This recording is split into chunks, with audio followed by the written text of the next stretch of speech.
Good evening. How are we all? My name's Duval, mental health warrior. Warriors of Attraction's back. And I'm going to kickstart in introducing our newest warrior to the team, Kate May. Good eevening. Good evening. Good morning, wherever you are. Yes. I'll meet you in the middle. I'll meet you middle afternoon then. Yeah. Yeah, let's do it. Yeah. Right. So all I've got to say is welcome to the team. Or shall I say dysfunctional family.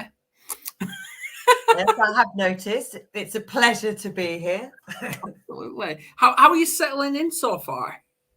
Really well, actually. Yeah, I'm quite surprised. Despite being thrown into a show at 1 o'clock today, I was all right. You smashed it. You smashed it. Yeah, thank you. Yeah, so I'm looking forward to many more. Anyway. If you let me. Yeah. Hey, of course. You don't need my permission. Come on. But yeah, I hope everyone subscribes to YouTube, and because I know we've touched 500 subscribers now. So we're halfway there to 1,000. That's where we are aiming for. Please follow us on the Mental Health Warriors. Share this in awareness, and we will see you in 30 seconds because we've got a wonderful guest. Catch up. First time you two are connecting, Kate, but this is third time I'm connecting with this powerful legend, shall I say. Yep, I see her smiling in the green room. Please share this for author Jennifer Fraser with The Bullied Brain. I've got a lot to learn.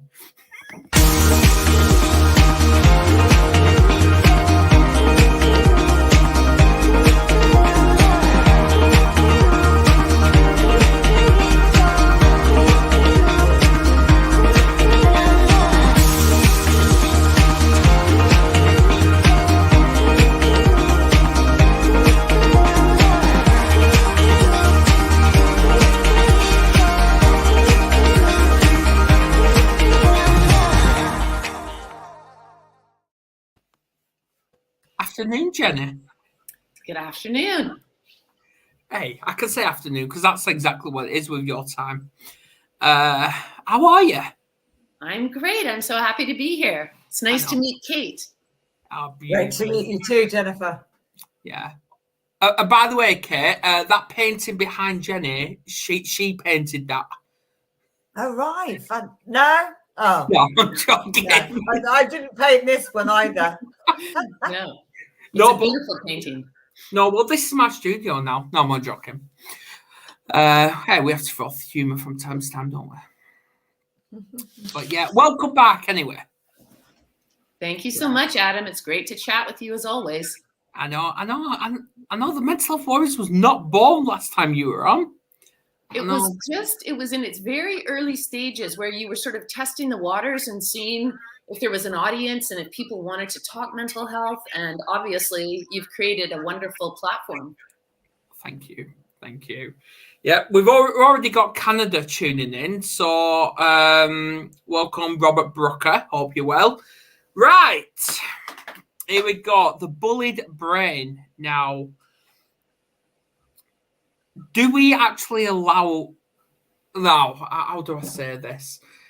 Because I'm thinking, this bullied brain, in reality, are we not bullying ourselves? Well, it's a really... That question has two answers in a sense. Okay. So let's roll back a little bit for a second. So if somebody is bullying you, or you're in a harassing situation, or the person is abusing you, your brain panics. I mean, it's a very threatening experience, as everybody knows. And so your brain, it's always thinking about your survival. That's its number one job. So when it's thinking always about your survival, because you're in this toxic environment, it doesn't have a lot of resources for other things that it loves to do, like learn or be creative or problem solve or socially, emotionally connect with others. All of that part of the brain goes into the sort of background, and the survival part takes over. So the brain has to make rapid decisions in these kinds of scenarios as to how it's going to keep you safe, basically, because it interprets sort of in ancient ways, it interprets all attacks on you, verbal, psychological, somebody ignoring you, somebody neglecting you, anxiety, like a financial anxiety, or physical or sexual harassment of some kind. It interprets everything as if it's a predator. So it automatically, even without your consciousness, your brain gets your body primed really, really quickly. It's pretty miraculous, actually, because it thinks that you either are going to have to run away, flight, or you're going to have to fight the beast, the predator, fight, or you have maybe a small opportunity to freeze and not be noticed. Yeah. So while you're in your situation and somebody's bullying you and you're starting to feel awful, your brain is getting your body ready to go. And this is activating the sympathetic nervous system. So your muscles start to pump up with blood. Your heart starts beating faster. Your blood pressure shoots up. Your digestive system goes totally offline because it's not necessary. And oxygenated blood gets pushed up into your brain so you can focus. Like, it's incredible what happens. Well, imagine you go to a workplace every day, or you go to school every day, or you're in a relationship every day, and that person is bullying you, and your system is ramping up and ramping up and ramping up. This is the chronic stress phenomenon, and it's extremely bad for your body and your brain. So in terms of, is that, an internal bully? No, that's from the outside. That's an environmental bully that's causing you all of this stress, right? Chronic stress. But what happens when, let's imagine you're a child and you're growing up and you're in a household where your parents, or you're in a school system where your teachers, or you play sports and it's your coaches, but the powerful adults in your world are putting you down on a regular basis. They're saying you're lazy, or you're not trying, or, insert the put down that can be much, much nastier than that. Homophobic slurs, misogynistic terms, racist terms, you name it, just nasty, aggressive, harmful, hurtful language. Well, as you're growing up and you're hearing this from the powerful adults in your world, one of the ways that the brain copes is by identifying with the aggressor. That's what the psychologists refer to it as, identifying with the aggressor. So that's a survival strategy, because to align with someone who's powerful is a smart survival move. You keep quiet, you hope they don't notice you too much, you choose escapism, you flight, you dissociate, you do all kinds of brain strategies in order to deal with this powerful person who has control over you because you're a child. Yeah. Now that's when the internalizing happens. You grow up and you become an adult. Any little thing you do wrong, you're like, I'm lazy, I'm stupid, I'm never going to amount to anything, I'm never going to... Self-sabotage. So that would be another example of internalizing the bully. And then I call it, in my book that's coming out, I can't wait for that. Bullied Brain. I call that the mind bully. Because you can have a body bully, you can have a mind bully, and you can have a brain bully. And the book is all about, let's talk about mental health as brain health. Like, the more we know about what our brains are doing, and the brains of other people, the more we can, facilitate their health and well-being and making safer, better choices. What do you think, Kate? Well, something came up for me then about where you said about the stress then that comes up when we get continually bullied or whatever. Does that actually damage the brain itself, or is it? Yeah. So what happens inside the brain? And I mean, I found this really fascinating. So, as you both know, but just so your audience knows, I'm not a brain scientist. I'm not a neuroscientist. I'm not even a scientist, like nowhere near any of those things. What I am is a comparative literature PhD. So what we were trained to do is take different discourses, different lenses, different ways of thinking. So maybe you put together journalism and anthropology. Maybe you looked at psychology and literature. Maybe you looked at psychiatry and economics, all these different discourses that we have as ways of understanding the world. And so when it got to this book, I was trying to answer Kate's question. So I started to look through the neuroscientific research. I wanted to know, does it actually hurt the brain if you're being constantly bullied, if you're being in a toxic workplace or school or home? And I'm sorry to report that the answer is it absolutely does terrible harm to the brain. Yeah. Because you're shooting up it's like a chemical substance that can become very corrosive called cortisol. And the cortisol does things like it gloms onto your hippocampus, which is the memory and learning side of the brain, and it erodes it. So in Dr. John Rady's work, he talks about how a brain that's undergoing constant stress, the hippocampus, which should look plush and full, will be shriveled like a raisin. Yeah. So young children are pretty resilient, aren't they? But when it comes to adolescence, I'm sort of guessing that I know there's been stuff that, I can remember from my childhood from school, which I really, sometimes I think about that stuff and I think that was terrible what that teacher did to me or what they said to me, whereas the younger ones, 0 to 7, even though they're absorbing everything, they don't take it on board as much as we do when we're adolescents.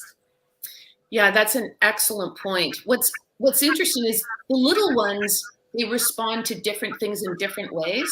But in adolescence, so 13 to 25, the brain does not become mature fully until 25 years old.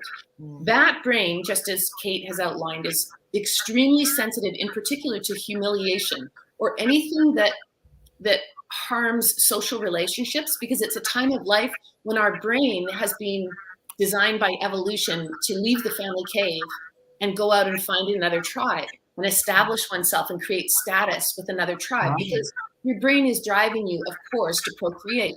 And so it needs you to find the courage, the risk-taking, the reward-seeking, all the things that teenagers and young adults do. That's all natural. It's all brain development. Well, imagine a powerful adult figure in your life who humiliates you in front of your peers, who puts you down, who makes you look less than. It's incredibly harmful to the adolescent brain. I'm so glad you mentioned that, because I've just listened to both of you. I'm seeing this saying, you don't grow up until you're 40. I'm now seeing them as stereotypes. Am I right? Well, I feel like people are so hard on 20-somethings, Yeah. There's lots of put downs around millennials and they're this and they're that and so on. But first of all, it's a very, very challenging world right now, much more challenging than my parents' generation, for example, much more challenging than our generation, my generation. I'm in my 50s. For my two sons, I look at them and I just go, oh no, it's going to be really hard. And I just think 20-somethings who don't yet have mature brains are doing a pretty fabulous job. Yeah, absolutely. Yeah. Because I keep saying to my kids, well, they keep saying to me, when I'm older this, when I'm older that, I'm like, stop focusing on when you're older. Enjoy being a child, because I never got to.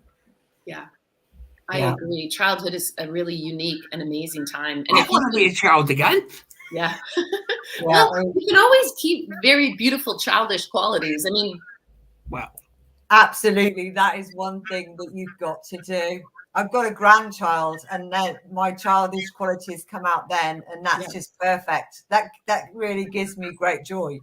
Oh, yeah. It's one of the greatest things to do in terms of creativity is that playful quality, that imagination that children bring to situations. That can be one of the most useful qualities in the workplace or in relationships, Exactly. And Robert Brooker says he's 54, but he doesn't plan on becoming an adult ever. Fantastic, Robert. I love that comment. Yeah.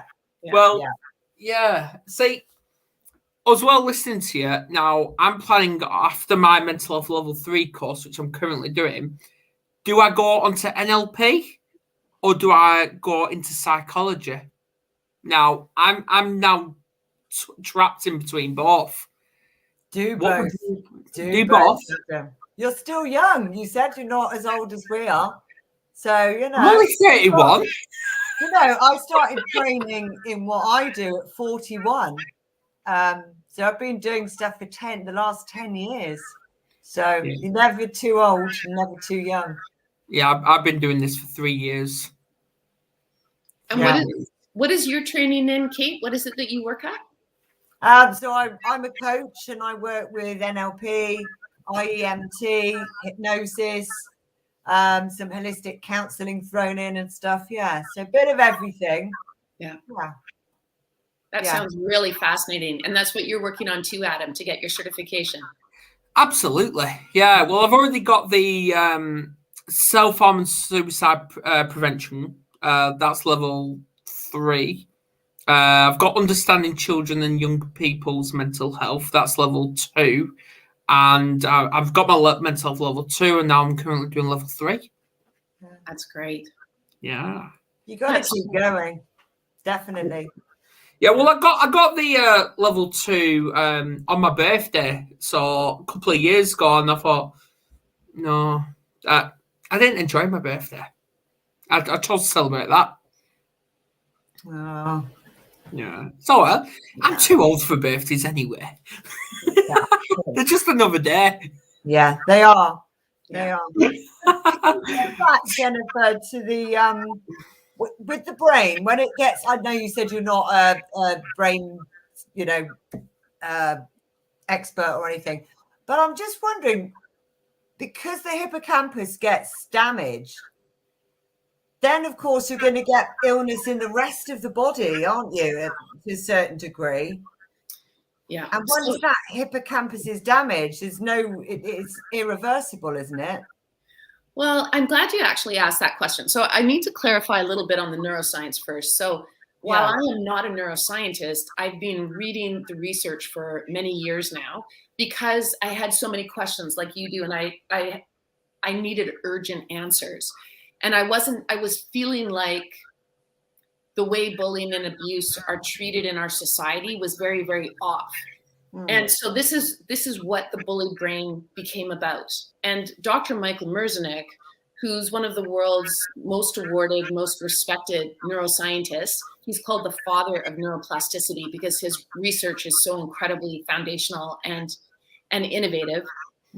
He read the book, The Bullied Brain, and he said it is scientifically the most thorough treatment of the subject on planet Earth.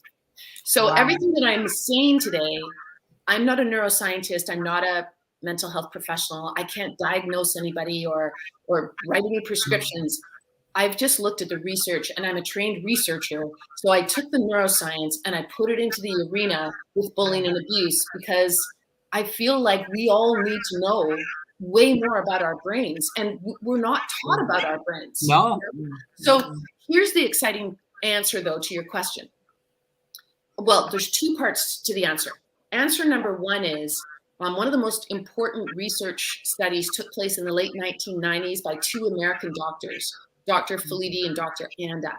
And I'm sure you guys have heard of it. It's called the ACE study, Adverse Childhood Experiences Study. Yeah.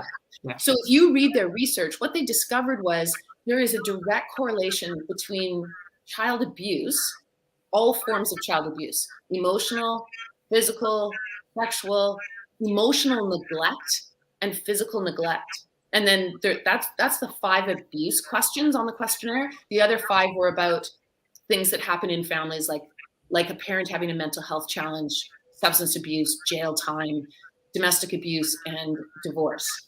Yeah. Only 10 questions. And they limited the questions to the home, which makes a kind of a gap in the research because, as we all know, children are very likely to be abused in a sport program, in a church, in a school. So they're missing Boy Scouts. I mean, they're missing all of that because the questionnaire was, were you abused at home? Nonetheless, they found out that there is a direct correlation between adverse childhood experiences and midlife chronic illness, arthritis, cancer, heart disease, you name it. Yeah. So it was a shocking finding. It shook the entire medical profession. But what makes me anxious is we haven't really changed much in terms of how we care for kids, how we educate parents, how we protect them. I mean, it's not like a lot has changed in that time. So that's the bad news answer. The good news answer is, just like the body, the brain is remarkable at repair. Absolutely remarkable. So your hippocampus, if you know to do the right things, you can absolutely get it back to its former health and well-being. This is why I talk about brain fitness. I talk about brain health. I talk about going to the brain gym. There's all kinds of things we can do. So my book is called The Bullied Brain, but the subtitle is more important. And the subtitle is How to Heal Your Scars and Restore Your Health. Yeah, there it is. Yeah, actually, I can't I wait. want that book. I want that book. You guys are very kind. So it comes out in April. So anybody who's interested in reading about what the neuroscientists know about our brains and what bullying does to our brains and how we can get them better. And it doesn't cost anything to get better. It's a matter of knowing the research on what are the techniques that we need to do. You would know a bunch of them already in the work that you do. They're not even, it's not rocket science. They're very commonsensical, you know? Yeah. Well, you touched on education. Now people are going to be thinking, oh, here we go again. Because I just love talking about that.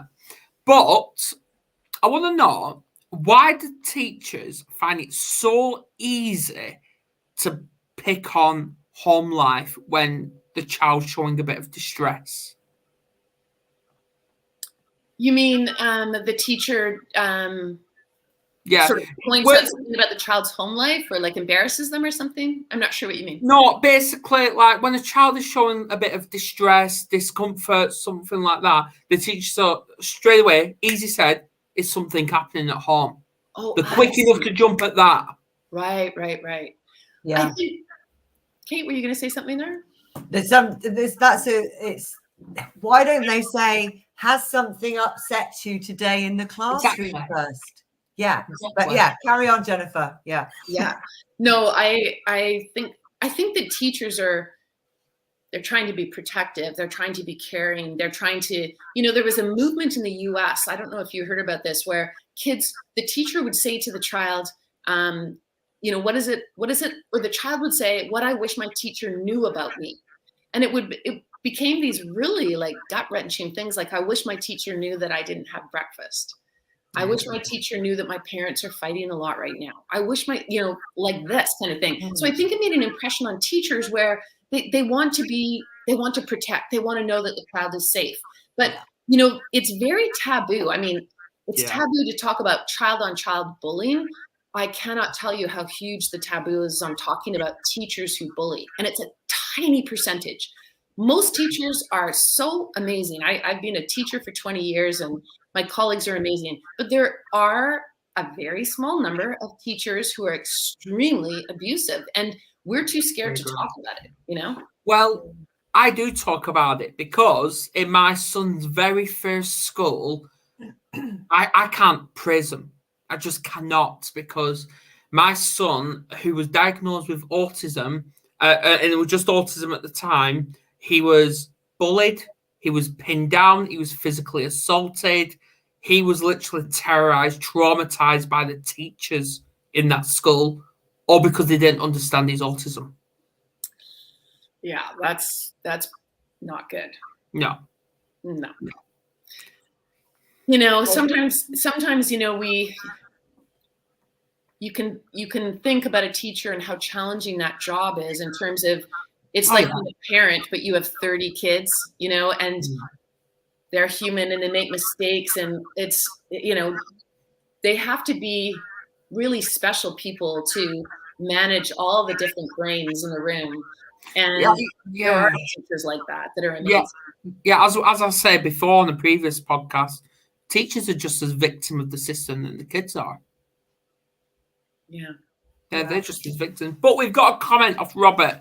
He's got a bullied brain currently, and the other stuff, grateful that depression is my thing. Maybe those 27 years of lifting helped too, together with a strong curiosity about nutrition. Yeah, I mean, the chapters in the second half of the book look at the different ways in which neuroscientists have discovered ways where we can do a lot of healing with our brains. And of course, nutrition is critically important because you're feeding your brain, you know, like that's just so it's just as important as the body. But we tend to forget the brain all the time because we can't see it. And we're very, very visual creatures. And things that we can't see, we tend to ignore or forget. So nutrition is fabulous if you're doing that.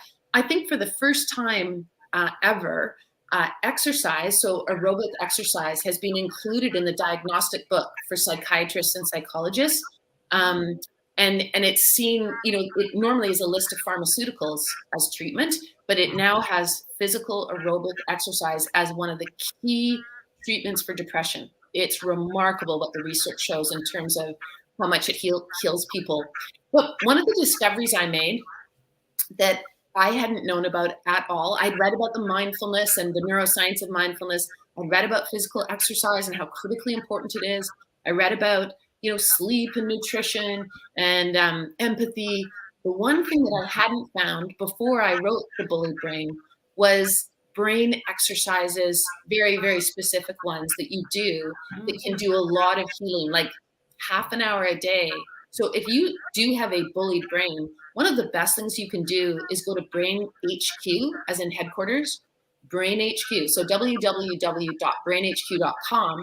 It's an online site. It costs about $8 a month. And it is really, the research on it is extensive. There's over 100 international studies done by neuroscientists on this program. And it's gamified. So it's like playing games. It's challenging, but it really is amazing in terms of how much it can help us heal our brains. Yeah, that sounds really interesting. We'll try and put a link to that in the comments after. Absolutely. Yeah, absolutely. Now, speaking of nutrition, I have to throw it out there. Further down the line, we're talking a couple of months, we're actually talking about the connection between processed foods and mental health, what processed foods actually do to our mental health. So we're going to be talking about that. That's going to be a panel. Yeah, that's I in a course that I did on adolescent brains, because, you know, going back to what Kate was saying, a lot of people don't know much about adolescent brain development. They talk a lot about 0 to 3 or 0 to 5, and everyone knows that that's a time of incredibly rapid changing brain. Same thing, 13 to 25. Their brains are undergoing extremely rapid, intensive changes. This is why they're so emotionally sensitive. It's because their brain is changing just as much as their bodies are. And one of the things I found out was that processed food's really not great for the brain, let alone our bodies. It's really not good. The best things you can be eating for your brain are, as you probably all know, is super high omega fats. So like what you get in Arctic char fish, or what you get in salmon, avocado. The brain really needs that kind of omega-3 fat. It's so good for it. And high protein, like people who are vegan or people who are vegetarians, they have to be so cautious because a lot of the amino acids that we need for the brain, they're called brain building blocks by the neuroscientists. It comes from meat. Meat has direct amino acids that we need.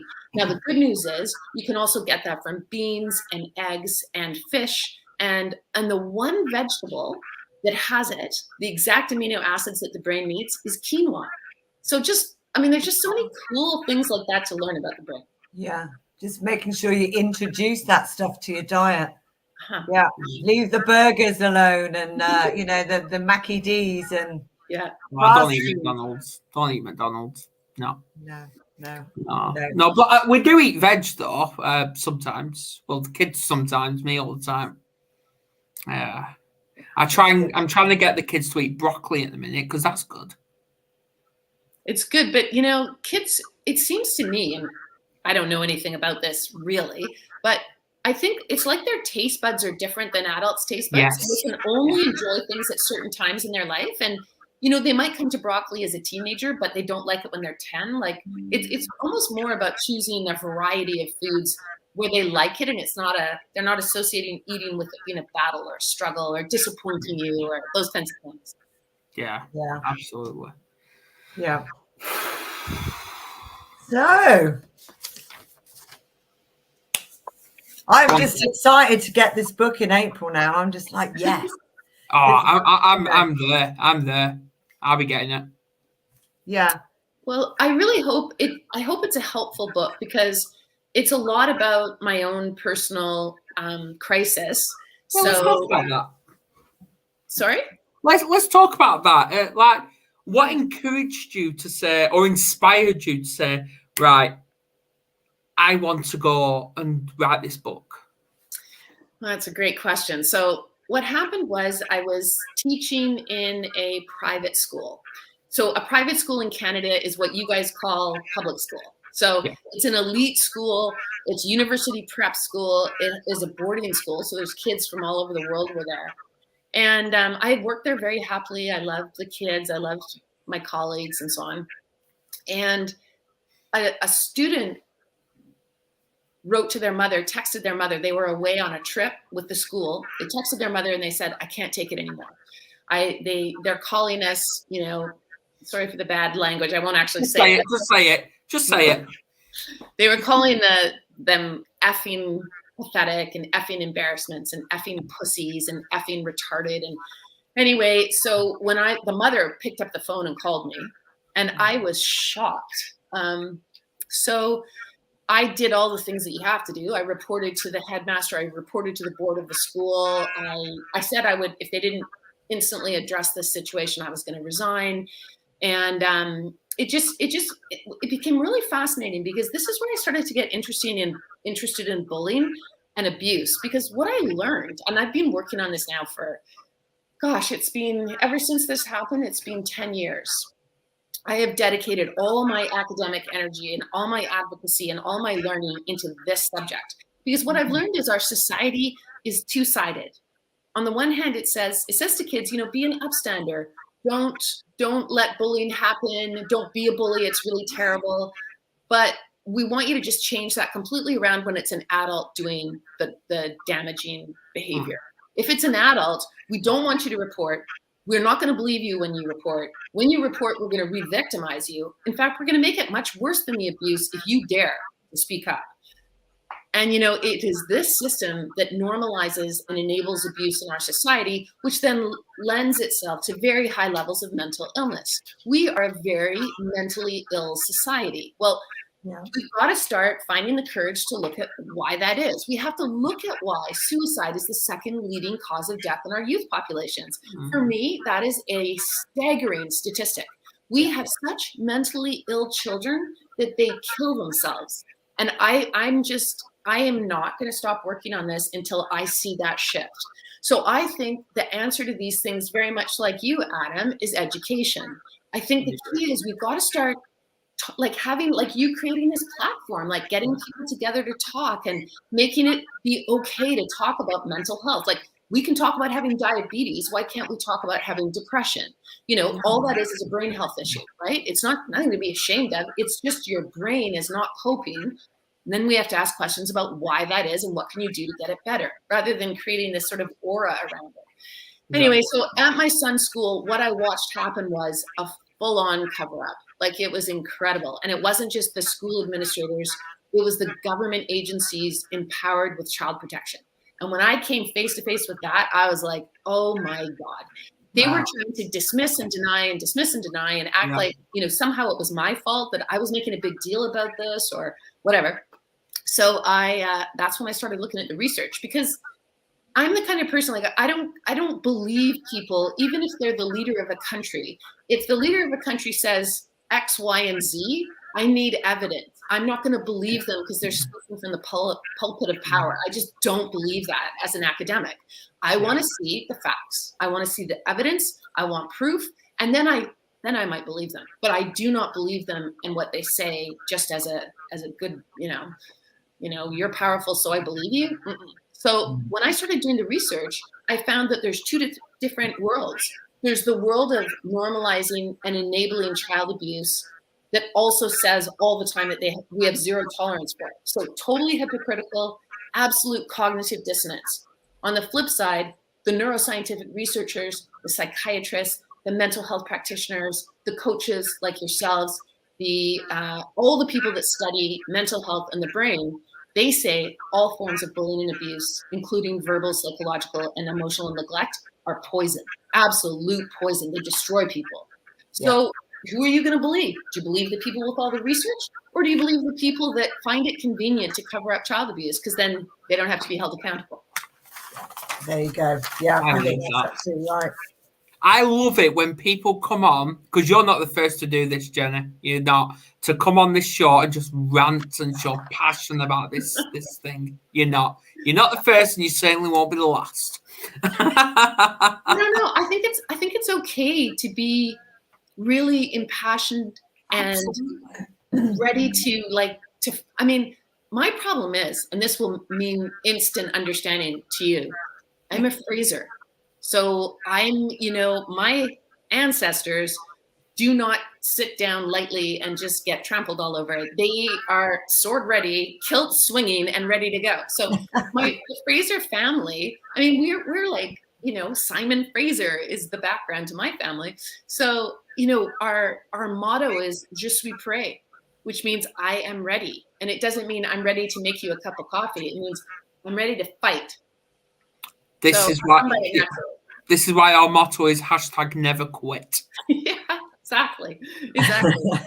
Now, thinking about it, I have to go back to education. I really do. Now, originally in October, we brought our kids out of school. One, because our son was triggered a lot because he just was not challenged. Bloody hell, he's got an IQ of 132 and he's only 10. And our daughter, we brought her out because of the mental well-being. Now, obviously, me and my partner, we had a bit of a disagreement about this for, about a month. But then she sat down and she thought, right, okay, I see where he's coming from. So she agreed to bring him out because she thought, tests, exams, do the kids actually need them? Because the way I'm seeing it now is, I understand education has to go off a process, a procedure and all that. I just see it as a script. But I'm seeing these tests and all that as some sort of bullying as well. Because they're not actually putting the child first. They're putting the government's expectations, the grades first, money first. That's how I'm seeing it. That's how I'm seeing some sort of bullying there. Yeah, it's the bureaucratic. It is. It's like bureaucracy. Here's an interesting quote for you. So Dr. John Medina says, who's a neurobiologist, he says, if you wanted to design a space that's absolutely the opposite or the antithesis of what would be healthy and good for a brain, you would design a school classroom. Yes. So when you hear a neuroscientist saying that, it's worrisome. Well, where is the brain going to be healthier and happier?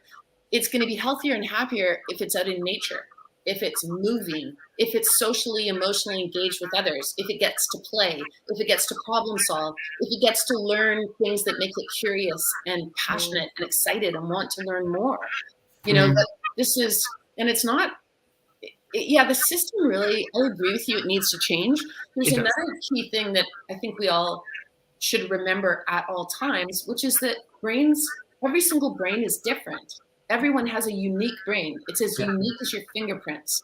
So, as a teacher, like Dr. John Medina says, the key quality a teacher needs to have is theory of mind, namely the ability to just open your mind up to someone else with a lot of empathy and figure out what makes a child tick. Why is your child acting out or panicking, or is it neurodiversity? Does your child maybe have a different way of processing or experiencing stimulus and information?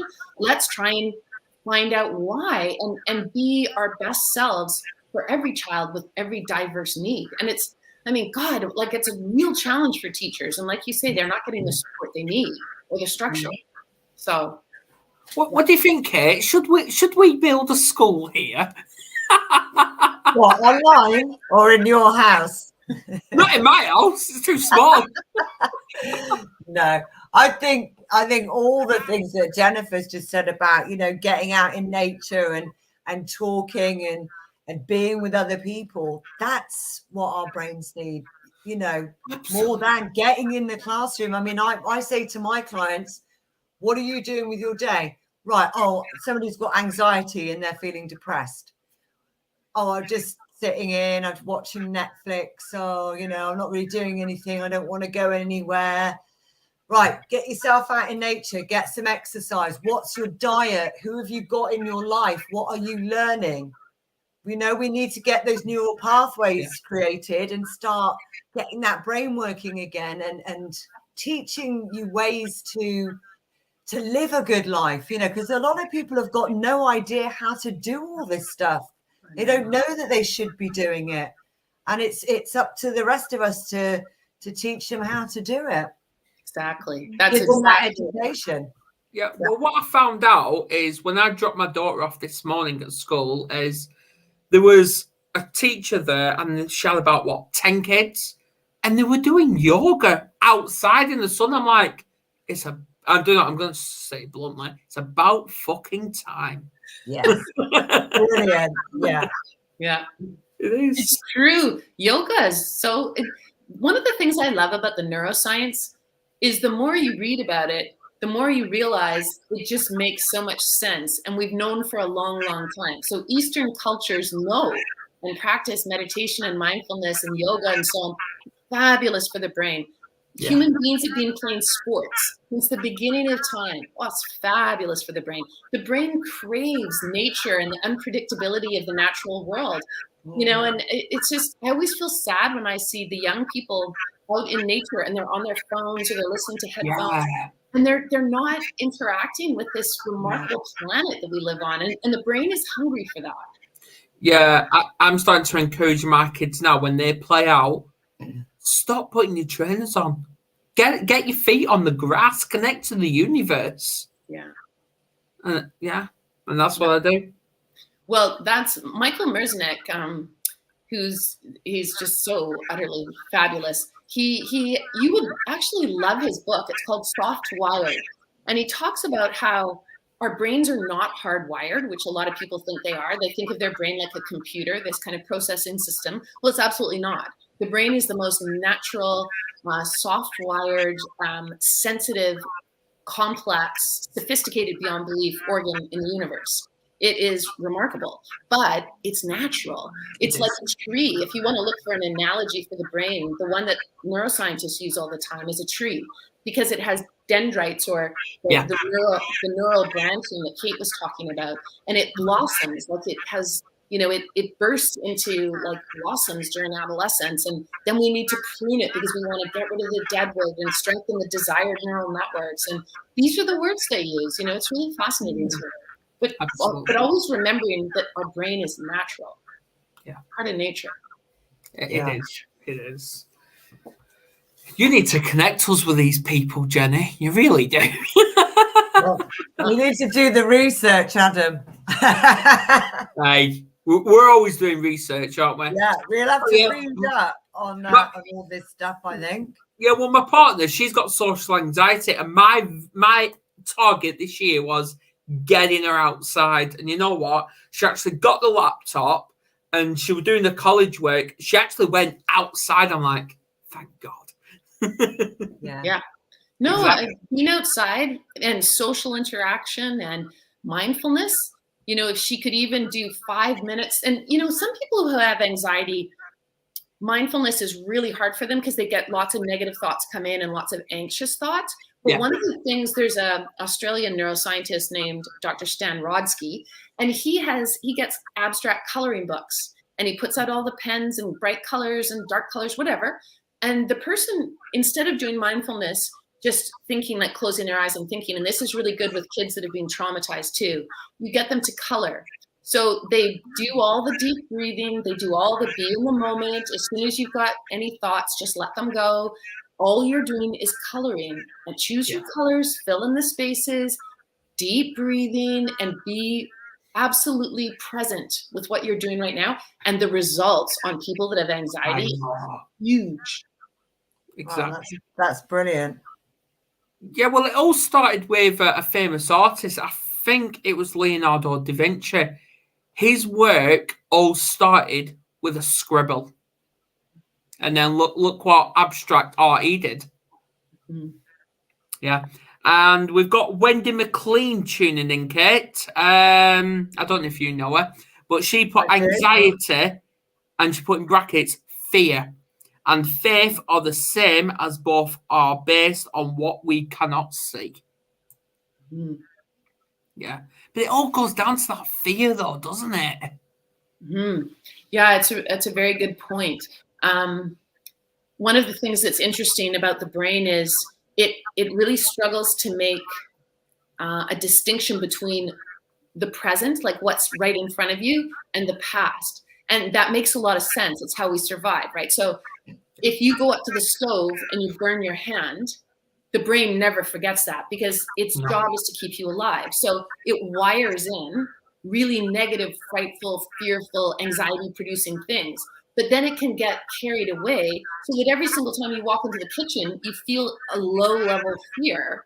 You start to feel anxiety, and it's because your brain thinks that you might get hurt by the stove again. So our brains sometimes are overly protective, overly cautious, and they start to create this kind of loop that's really, really negative. And that's why one of the things I like to say when I'm teaching about it is it's really important to remember that your brain powers the engine of who you are. It's like your engine, it's the power.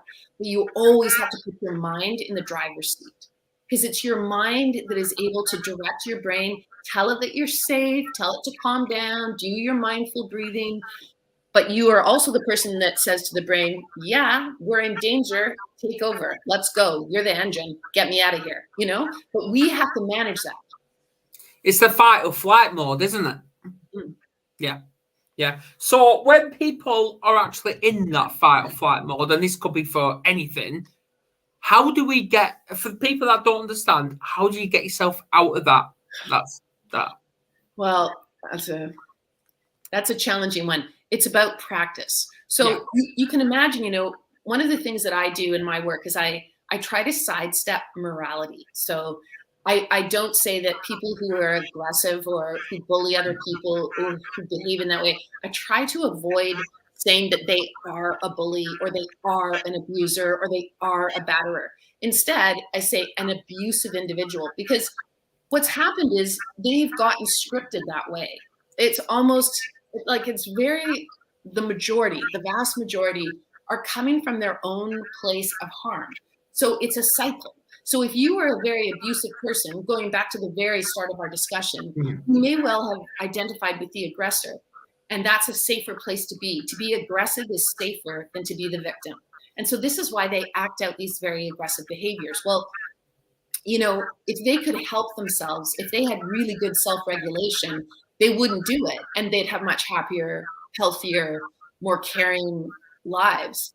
You know, it's a curse to have that situation. But one of the things that you have to do is you have to practice rewiring your neural networks. And it's really hard work. Like all through my book, I say, you know, you can repair harm done to your brain, but it's hard work. It's not a quick fix. And the best analogy for it is getting in really good shape. It's hard to get in shape. You don't feel like doing it. It's overwhelming. You're really lots of negative self-talk. Like it's really hard. It's the same thing with the brain, but the bottom line is all of us can do it. But how do we do it? We have to practice every single day. And one of the things that makes me crazy about our school system is, you know, we have kids practice football every day, but we don't have them practice self-regulation, mindfulness, empathy, all the communication as well. Communication, all the things that are shown in research to give them meaningful, powerful, wonderful, happy lives. We don't spend time on it, but it has to be as much daily practice as maths are, or literature, or soccer, football. Yeah, absolutely. I couldn't agree more. But when?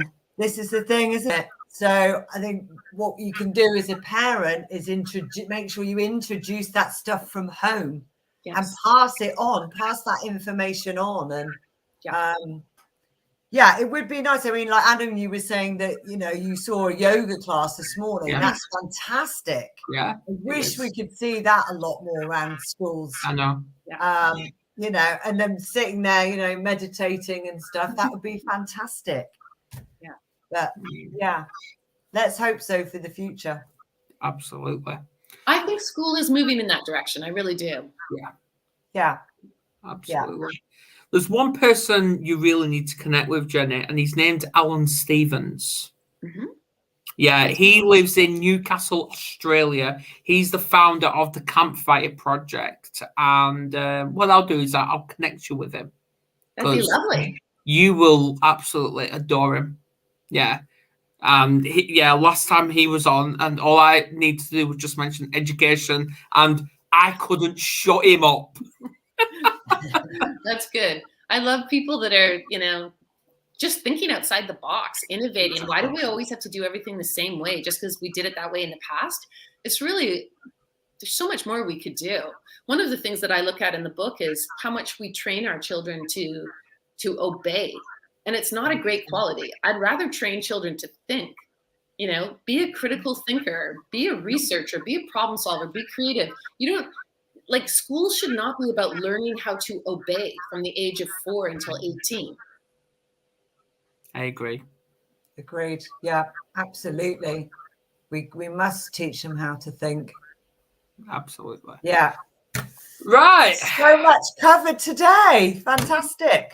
Any last bit of advice, ladies? Always be learning and never quit. Yeah, I think that I want to end on going back to Adam's question about how do we get people to make the change that they need to make in their lives. Like, we all have things we don't like about ourselves. Yeah. What is it what could stop us from going into fight or going into flight? You know what? One of the most important aspects that they found in research, you have to believe in yourself. And how do you believe in yourself? You have to find someone who's like you, who has achieved your goal, and then model yourself on that person. And it's really remarkable in the research how that can be the ignition that gets you on the path, building the neural networks, as Kate says, for what you want in your life. So I'm happy to end on that. Absolutely. I love it. Bit of housekeeping. Tomorrow we've got a new show starting. It's got the premiere of Cracking the Communication Code with our newest warrior, Kim Dunlop, Aussie. She's got another Aussie, Lillian Recce, a parenting strategist. That's at 9 a.m. UK time. So, Jenny, you're going to be asleep. Yeah. And that's all I've got to say. Please tune in tomorrow for that. And we will end now. See you later. Okay. Bye.